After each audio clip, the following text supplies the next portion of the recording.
नमस्कार मित्रांनो, Balasaheb Pawar LIC of इंडियामधून बोलत आहे। मित्रांनो, आपलं आयुष्य जे आहे ना दिवसेंदिवस कमी होत चाललेलं आहे। आपलं बॅलन्स किती राहिले हे कोणी सांगू शकत नाही, परंतु कमी होत चाललेलं आहे हे सत्य आहे। मित्रांनो, ज्ञान आणि पैसा घेण्यासाठी आपण नेहमी प्रयत्न केला पाहिजे आणि आपण जागरूक राहिलं पाहिजे। मित्रांनो, ज्ञान आणि पैसा सहजासहजी मिळत नाही, त्यासाठी आपल्याला खूप परिश्रम घ्यावे लागतात आणि ज्ञान मिळवण्यासाठी आणि पैसा मिळवण्यासाठी आपल्याला कोणीतरी सांगणारा पाहिजे आणि त्याचं आपण ऐकलं पाहिजे। वेळेला खूप महत्त्व आहे। आपण 1 मिनिटसुद्धा आपल्या आयुष्यातला वाढवू शकत नाही आणि किती बॅलन्स राहिले हे पण सांगू शकत नाही। मित्रांनो, हे काही गोष्टी निसर्गाच्या घडामोडी असतात, त्याचं आपल्याला ॲक्सेप्ट करावंच लागतं। जसं की मी नेहमी सांगतो, कोरोना येणार आहे हे कुणाला माहिती नव्हतं आणि कोरोना आल्यानंतर पूर्ण भारताचंच काय जगाचं नुकसान झालेलं आहे। मित्रांनो, फायदा किंवा तोटा हे आपल्याला माहिती नसतं, फक्त आपल्या हातात मेहनत करणं, चांगला विचार करणं आणि चांगलं कर्म करणं एवढंच आपल्या हातात आहे।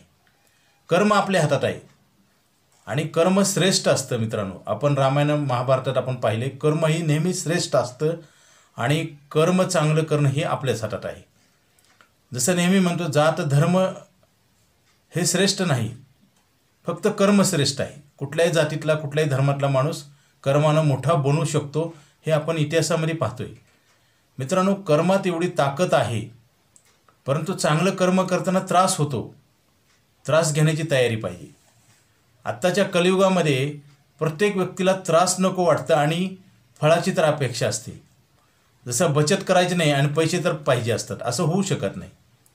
मित्रांनो, पूर्वीच्या काळामध्ये लोक बचत करायचे, पैसे जमिनीत पुरून ठेवायचे, कुठं मटक्यात ठेवायचे, गादीमध्ये लपवून ठेवायचे, कारण आपलेच पैसे आपल्याला वेळेला कामाला आले पाहिजेत। उद्देश काही नव्हता, त्याच्यामध्ये सिक्युरिटी नव्हती आणि एखाद्या व्यक्ती जर आकस्मिक निधन झालं तर ते पैसे कुठं ठेवले ते दुसऱ्याला माहिती पण नसायचं आणि कधीतरी घर बांधताना उकरले, आपण पाया वगैरे भरणी करतो त्यावेळेस आपण जमीन उकरतो त्यावेळेस पैसे सापडतात आणि लोक म्हणतात की जमिनीत धन असतं। मित्रांनो, जमिनीमध्ये जर पैसे असते तर लोकांनी कामच केलं नसतं। काही अंशी बरोबर असतं, कोणीतरी ठेवलेले असतात, परंतु मेहनत करणं हे आपल्या हातात आहे आणि आपल्याला कोणीतरी चांगलं सांगणारा आयुष्यामध्ये मिळाला पाहिजे आणि त्याचं आपण ऐकलं पण पाहिजे। जर आपण नाही ऐकलं तर काही दिवसानंतर आपल्या लक्षात येते की आपली चूक झालेली आहे। मित्रांनो, व्यावहारिक जीवनामध्ये चुकीला माफी नसते, त्याची सजा भोगावं लागते। जसं एखादा विद्यार्थी अभ्यास करत नसेल तर काही दिवसानंतर त्याला त्याचं महत्त्व कळतं, चांगली डिग्री मिळत नाही, मार्क मिळत नाही, चांगलं कॉलेज मिळत नाही आणि चांगलं कॉलेज नाही मिळाल्यामुळे, चांगले मार्क नाही मिळाल्यामुळे त्याला चांगली नोकरी पण लागत नाही। असंच आयुष्यभर पुन्हा त्याला त्याच्या चुकीची सजा मिळते आणि त्याला लक्षात येतं, परंतु दुरुस्त करता येत नाही। आम्ही वेळेच्या अगोदर सांगतो एवढंच की आपण ज्ञान आणि पैसा घेतला पाहिजे, त्यासाठी मेहनत घेतली पाहिजे आणि वेळ निघून गेल्यानंतर काही उपयोग होत नाही। मित्रांनो, रोज प्रत्येकाचं नुकसान होत आहे। आता हे समजण्यावर अवलंबून आहे। बऱ्याच व्यक्तीला समजत नाही नुकसान काय। मला सांगा, वेळ आपला निघून चाललेला आहे, बरेच लोक वेळ वाया घालवतात आणि वेळेला महत्त्व न दिल्यामुळेच वाईट वेळ येते। मित्रांनो, माणूस जन्माला आल्यानंतर 20, 22, 25 वर्षापर्यंत आईवडिलाच्या उत्पन्नावर त्याचं संगोपन होतं, शिक्षण घेत असतो आणि तो सुखी आणि खूप आनंदी असतो। परंतु ज्यावेळेस तो पैसे कमवायला लागतो त्यावेळेस प्रॉब्लेम काय निर्माण होतो, कारण ज्या आपल्या गोष्टी अंगावर जिम्मेदारी जबाबदाऱ्या येत असतात त्याच्यासाठी प्लॅनिंग करत नाही आणि आपण 22, 23, 25 वर्षी आपण पैसे कमवायला लागतो, नोकरी व्यवसाय करतो आणि लग्न होतं आणि मुलं बाळं होतात। मित्रांनो, ज्यावेळेस लग्न होतं त्यावेळेस आपल्या पर्सनल लायबिलिटी तयार होतात, वैयक्तिक जिम्मेदारी, त्याच्यात कोणी पार्टनर राहत नाही। ज्यावेळेस आपलं लग्न होत नाही तोपर्यंत आपल्याला सगळे सहकार्य करतात, आई वडील, भाऊ बहीण, परंतु लग्न झाल्यावर ही पर्सनल जिम्मेदारी तयार होते। आपलं लग्न होतं, एका व्यक्तीला आपल्याला आयुष्यभर सांभाळावं लागतं, त्याच्यानंतर मुलं वगैरे होतात, त्यांचं संगोपन, शिक्षण हे आपली जबाबदारी आणि जिम्मेदारी आहे आणि ही जिम्मेदारी पार पाडण्यासाठी दुसऱ्या साईडला आपण किती दिवस काम करू, आपल्याला किती पैसे मिळतील, आपण किती दिवस जिवंत राहू, आपण सुरक्षित राहू का नाही हे कुणीही सांगू शकत नाही। परंतु जबाबदाऱ्या ह्या कृत्रिम आहेत, आपण तयार केल्यात, परंतु आयुष्य हे नैसर्गिक आहे। मित्रांनो, आयुष्य वाढवता येत नाही, किती राहिले बघता येत नाही, परंतु रोज चांगलं कार्य करणं हे आपल्या हातात आहे। जसं आपलं आलेलं उत्पन्न त्याच्यातनं बचत करणं गरजेचं आहे. पूर्वीच्या काळात बरेच व्यक्ती बचत करायचे, परंतु आता हल्ली बचतीकडे लक्ष नाही, खर्च करण्याकडे जास्त कल दिसतोय.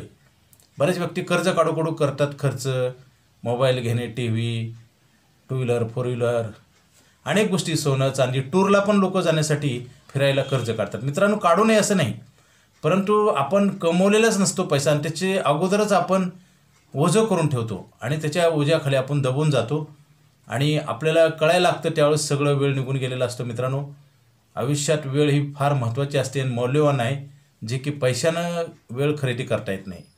तसं जर असतं तर ह्या पृथ्वीवर कुणीही मेलं नसतं, यमराजाला पैसे दिले असते आणि आयुष्य वाढून घेतलं असतं. मित्रांनो, असं होऊ शकत नाही, परंतु दुसऱ्या साईडला आपलं रोज नुकसान होतं आहे, कारण आपण किती पैसे कमवणार आहे माहीत नाही. परंतु पैसे कमवायचे एक पिरियड ठराविक आहे.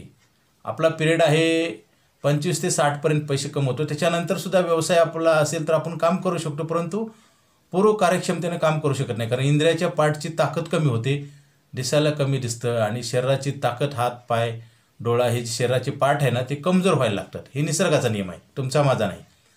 आणि ह्या नियमामध्ये आपण आपली इफिशियन्सी, आपलं काम करण्याची ताकद कमी होती आणि काम करण्याची ताकद कमी झाल्यामुळे बरेच व्यक्ती रिटायर पण होतात 60 नंतर आणि व्यवसाय असेल तर पूर्व कार्यक्षमतेने काम करू शकत नाही आणि काम न केल्यामुळे पैसा मिळत नाही आणि पैसा न मिळाल्यामुळे सगळ्या अडचणी निर्माण होतात. तर आपण पैशाची बचत केली पाहिजे. 25 वर्षापासून आपण वयाच्या 60पर्यंत रिझर्व्ह पैसा केला पाहिजे, ते LIC ऑफ इंडियामध्ये, कारण भारत सरकारची संस्था आहे, धोका नाही, भीती नाही. आता बाहेर जे बऱ्याच मल्टी मार्केटिंग कंपन्या येतात, बऱ्याच काही स्कीम येतात, त्याच्यामध्ये बरेच लोक फसून जातात, बँका पण बुडतात, बऱ्याच कॉपरेटिव्ह बँका. मित्रांनो, इथंच आपल्याला धोका होतो. आपल्याला थोडंसं जास्त व्याज मिळते म्हणून आपण चुकीच्या ठिकाणी गुंतवतो आणि पूर्ण भांडवल धोक्यात येतं आणि नंतर कळायला लागतं, कारण उशिरा कळून उपयोग होत नाही मित्रांनो, कारण वेळ कोणासाठी थांबत नाही. तर LIC ऑफ इंडियामध्ये पूर्वीचे प्लॅन आणि आताच्या प्लॅनमध्ये फार मोठा फरक आहे. पूर्वीचे प्लॅन लिमिटेड बेनिफिटचे होते. जसं एखाद्या व्यक्ती 40 वर्षाचा असेल आणि त्यांनी 20 वर्षाचा प्लॅन करणार, कारण जोपर्यंत इन्कम आहे तोपर्यंतच प्रीमियम भरणार.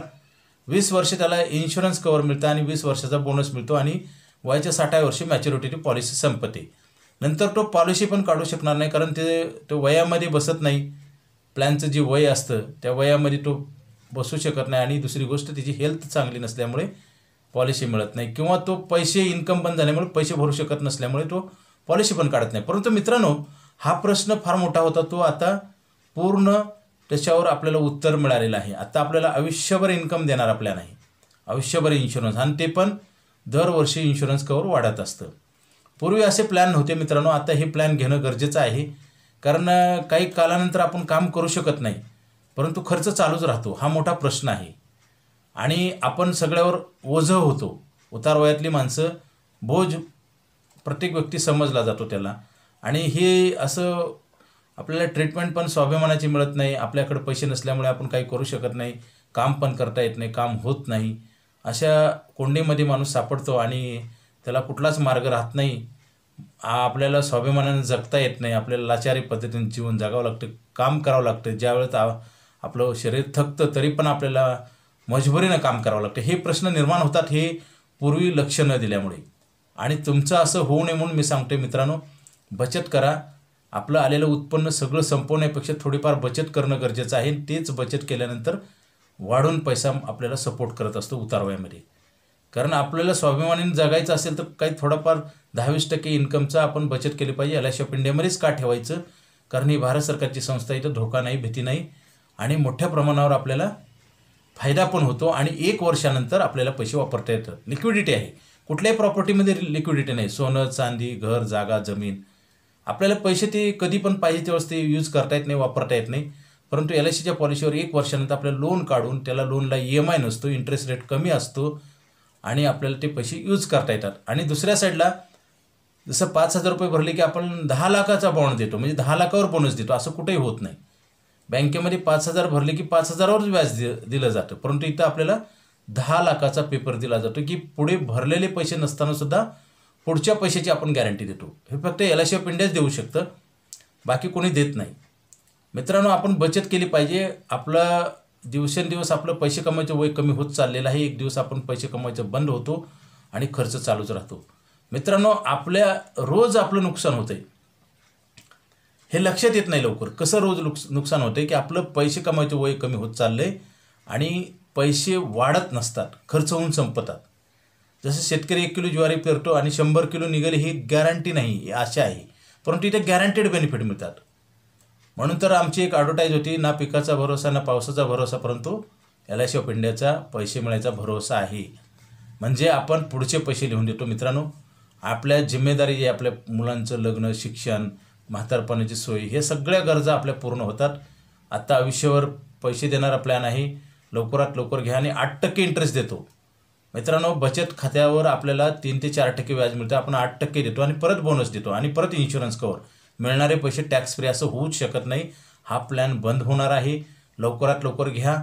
जसं आपण कामाला जातो आणि पैसे कमवतो म्हणजे मेकिंग करतो पैसे, तसंच आहे मेक आणि सेफ असं LIC ऑफ इंडियामध्ये पैशाचं एक स्लोगन आहे. मेक म्हणजे तयार होणे. जसं आपण 5,000 रुपये ठेवले की आपल्याला 10,000 रुपये इंटरेस्ट मिळतं, म्हणजे 15,000 रुपये जमा झाले, म्हणजे पैसे मेकिंग झाले आणि सेफ पण राहिले, सुरक्षित पण आणि लिक्विडिटी पण आहे. मित्रांनो, आपल्या जीवनातील आर्थिक प्रश्न पूर्णपणे जर आपल्याला यशस्वीरित्या पार पाडायचा असेल, आपल्याला स्वाभिमानानं जगायचं असेल तर ह्याच्याशिवाय पर्याय नाही. आणि मित्रांनो, माणसाचं जीवन हे नैसर्गिक आहे, कुठलीही गॅरंटी नाही. उद्या जर अपंगत्व देऊ न करो, कोणाच्या जीवनामध्ये असे दिवस येऊ नये, अपंगत्व आलं, मोठा आजार झाला, डेथ झाला तर कुटुंबाचं फार मोठं नुकसान होतं. मित्रांनो, आपण आपल्या परिवाराच्या जी जिम्मेदारी आहे ती पार पाडण्यासाठी एक फार मोठं आपल्याकडं ह्या कलियुगामध्ये फार मोठं एक शस्त्र आहे LIC ऑफ इंडिया, आणि त्याच्या माध्यमातून आपल्याला सगळ्या आपल्या संकटावर मात करता येतं, पैसे वाढवता येतं. जसं मी म्हणलं, मेक आणि सेफ. मेक म्हणजे पैसे वाढत असतात आणि सुरक्षित राहतात. आपण रोज मेकिंग करतो, पैसे नोकरी व्यवसाय करून कमवतो, परंतु सेफ राहत नाहीत. आपल्याच हातानं आपले पैसे संपून जातात. माणसाला जसं जसं वय वाढेल तसं अपेक्षा वाढतात, माणसाची इच्छा आणि महागाई पण वाढते. मित्रांनो, पैशावर सगळ्या बाजूनी हल्ला होतो आणि उत्पन्न संपून जातं, त्यासोबत आपलं पैसे कमवायचं वय पण संपून जातं आणि आपल्याला शेवटला फार वाईट दिवस येतात. पहिल्या टर्ममध्ये 0 ते 25मध्ये आपण सुखी असतो, परंतु पैसे कमवून आपल्याला त्रास का होतो याचं कारण एक आहे. कारण त्याचं जर प्लॅनिंग नाही केलं तर आपल्याला कमवूनसुद्धा पैसे मिळत नाहीत किंवा आपल्याला वाईट दिवस येतात. मित्रांनो, जसं उन्हाळा आणि हिवाळा आणि पावसाळा असे 3 ऋतू आहेत. पावसाळा 4च महिने असतो आणि त्याच्यात पण 2 महिने पाऊस पडतो, तरी आपण धरणाची दारं बंद करून पाणी साठवतो म्हणून आपल्याला हिवाळ्यात आणि उन्हाळ्यात पाणी प्यायला मिळतं. तसंच आहे मित्रांनो, आपण ज्यावेळेस पैसे कमवायला लागतो त्यावेळेस बचत करणं गरजेचं आहे. जर बचत नाही केली तर आपल्या आयुष्याचा उन्हाळा होतो, पैसे मिळणार नाहीत आणि आपल्याला लाचार पद्धतीने जीवन जगावं लागेल, व्याजानं पैसे काढावं लागतील आणि आपलं आर्थिक नुकसान होईल. म्हणून आयुष्यभर पैसे मिळणारा प्लॅन, आयुष्यभर इन्शुरन्स आणि वाढत जातं सतत, हा प्लॅन घ्या. 99% लोकांकडूनही हा प्लॅन बंद होणार आहे मित्रांनो. आणि आपल्या जीवनातले जे आर्थिक प्रश्न सोडवण्यासाठी हे प्लॅनिंग आहे, हे करणं गरजेचं आहे. लवकरात लवकर फोन करा. माझा मोबाईल नंबर 9890468671. हा नाही लागला तर दुसरा एक नंबर आहे 9890768562. पवार बाळासाहेब. वेळ कोणासाठी थांबलेली नाही. आपल्या जीवनामध्ये जर चांगली वेळ आणायची असेल तर आपण आपल्यासाठी प्लॅनिंग करणं गरजेचं आहे. Okay, thank you.